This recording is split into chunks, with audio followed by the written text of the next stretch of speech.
Fact: the government is exponentially expanding the size and enrollment of the Medicaid and Medicare systems. Fact: to help alleviate the management burden of these growing services, the government continues to outsource responsibilities to national and regionally based brokers such as Logisticare, MTM, Access to Care, First Transit, and many, many more. Fact: brokers are managing an ever-increasing percentage of the Medicaid, Medicare, and workers' comp markets, which is providing them with record-breaking profits. Fact: while brokers are achieving record-breaking profits, transportation and home care providers, those are actually providing services and are receiving a grossly disproportionate amount of what the government actually pays for such services.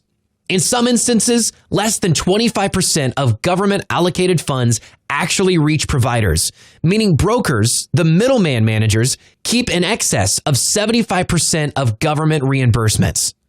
Fact: despite keeping the lion's share of government allocated funds, brokers do not provide actual service to customers or own assets. Rather, brokers rely exclusively on independent providers. The irony is that while brokers haggle and squeeze profit margin out of providers, their very existence is dependent exclusively on providers.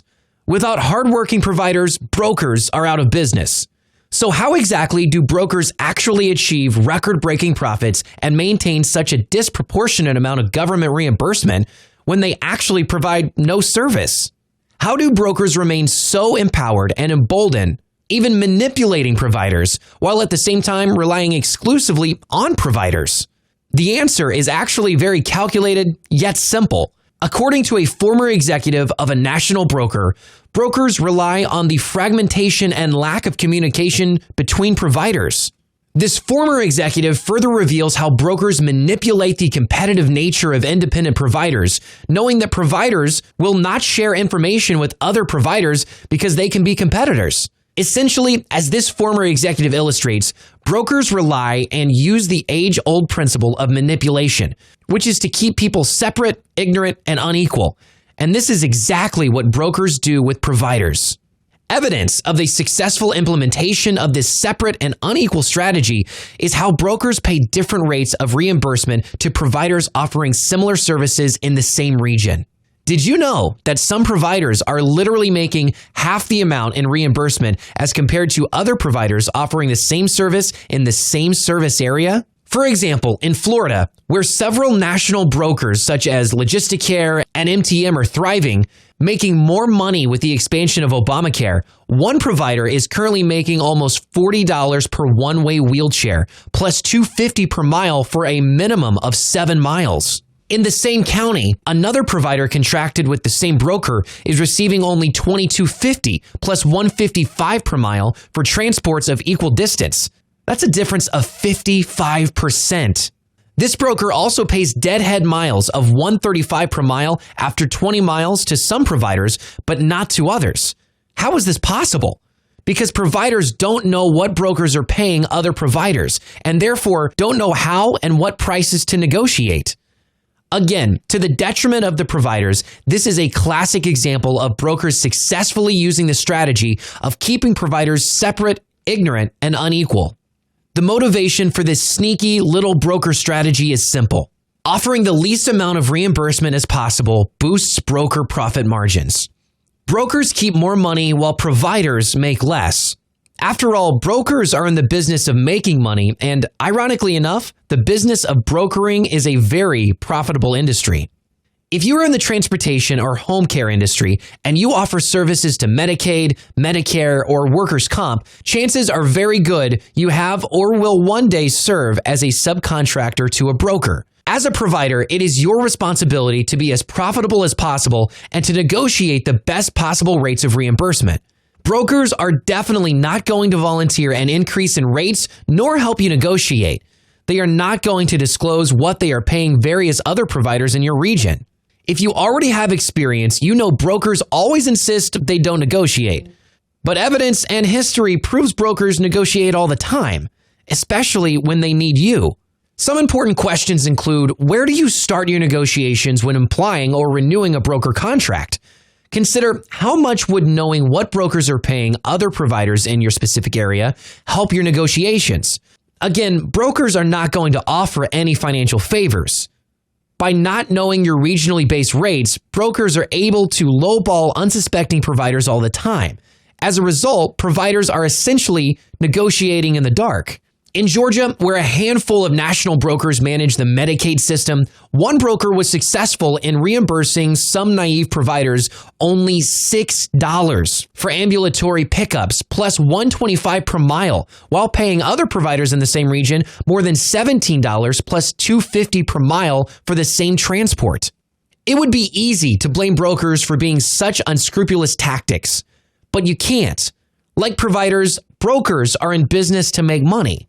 To the contrary, the responsibility of understanding how brokers operate, negotiating profitable rates of reimbursement, and ensuring profitability is exclusively the responsibility of the providers. Brokers will do whatever providers allow them to do. As the former broker executive explained, brokers know that cooperating providers threatens broker profitability. Hence, the reason brokers must keep providers separate, ignorant, and unequal. A broker that can pawn off a $6 transport to naive and unsuspecting providers is going to pawn as many $6 transports as possible because such transports yields 3 to 4 times as much in profit to the broker. Surprisingly, brokers are actually very predictable. They do as much as providers collectively allow them to do and take as much as providers allow them to take. So as a provider, what can you do to empower your business, increase your rates of reimbursement, and maximize your profit earning potential? Fundamentally, you need to negotiate better rates of reimbursement. In starting, you need to determine what brokers are paying other providers in your area. Think of how empowered and enhanced your negotiation position when you know what other providers are being paid by the same brokers in the same region.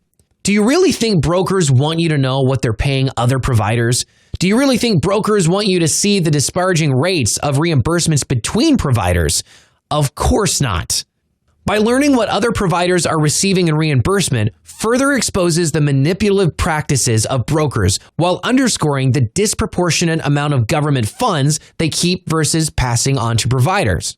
The good news is that MedicaidBroker.com is exposing brokers and their disproportionate rates of reimbursement county by county all across the country. Further, providers are able to share insight into their experiences with specific brokers to help expose broker corruption and empower providers. With MedicaidBroker.com, providers post their rates of reimbursement, share details of their broker experiences, and view rates of reimbursement from other providers in selected counties. Providers can choose to keep their contract information anonymous and private or to make it public. By making their contact information public, provider can receive direct correspondence from other providers. Is it a coincidence that brokers despise MedicaidBroker.com? Of course not. It is a threat to their tactics and profitability. Again, brokers need providers to remain separate, ignorant, and unequal. But with MedicaidBroker.com, providers are able to increase awareness and dramatically enhance their negotiating power. There is nothing complicated or difficult about MedicaidBroker.com. In fact, our functionality is as simple as our mission: empower and protect our providers by sharing critical information and enhancing profit earning potential. With the expansion of Obamacare, brokers' profit margins are exponentially multiplying, and they don't even provide service to the customer. Now it's time for providers to experience the same level of profitability and claim a larger portion of government-allocated funding. MedicaidBroker.com is a community web service that requires your participation. Join today to share your experiences and rates of reimbursement to view other rates of reimbursement in your county. If you don't protect and actively negotiate the best possible rates of reimbursement for your business, no one will do it for you. Join MedicaidBroker.com today and begin to transform your business and increase your profit earning potential.